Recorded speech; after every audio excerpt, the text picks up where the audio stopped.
Keluarga PNS yang meninggal dimutilasi dan dibakar masih menaruh harapan yang besar kepada Polri untuk bisa mengungkap siapa dalang pembunuhan Paulus Iwan Budi Prasetyo. Soal adanya saksi dari pihak TNI yang diperiksa, istri korban mengaku baru mengetahui fakta ini dari media. Ia berharap Panglima TNI mengawal kasus ini hingga tuntas dan tidak melindungi anggotanya yang bersalah. Ya kalau memang itu 3 orang itu benar-benar sebagai seorang pelaku ya mungkin ya saya minta tolong sih bagi Bapak khususnya Pak Panglima ya minta tolong kalau memang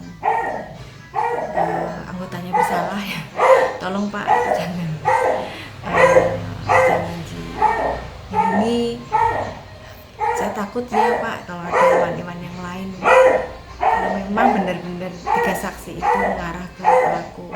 Tapi semuanya ini saya serahkan kembali sih sama beliau karena saya percaya sih beliau mungkin bijaksana ya dalam mengatasi masalah 3 saksi yang saat ini sedang diperiksa di Panglima.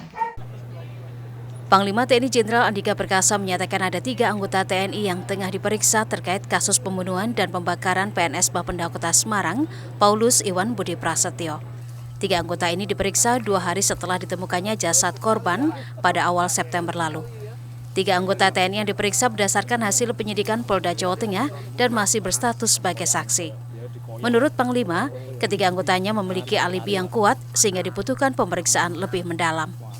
Kita sedang melakukan proses hukum. Jadi memang itu kan informasi yang di-sharing berdasarkan penyidikan yang dilakukan oleh Polda dan kami sekarang sedang melakukan proses terus.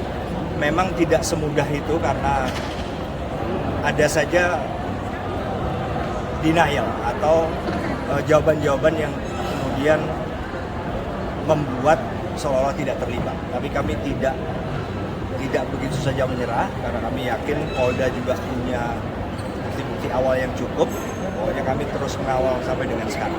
Ada berapa orang ya Pak? Berapa orang yang diduga terlibat? Kami memeriksa 3 sejauh ini. Dari kesatuannya dari apa? Ada dari polisi militer. Sebelumnya, Paulus Iwan Budi Prasetyo dilaporkan menghilang sebelum diperiksa sebagai saksi di Direktorat Kriminal Khusus Polda Jawa Tengah terkait dugaan kasus korupsi sertifikasi aset. Polisi telah memastikan jasad yang terbakar di kawasan Marina Kota Semarang merupakan Iwan berdasarkan hasil tes DNA. Tim Liputan, Kompas TV.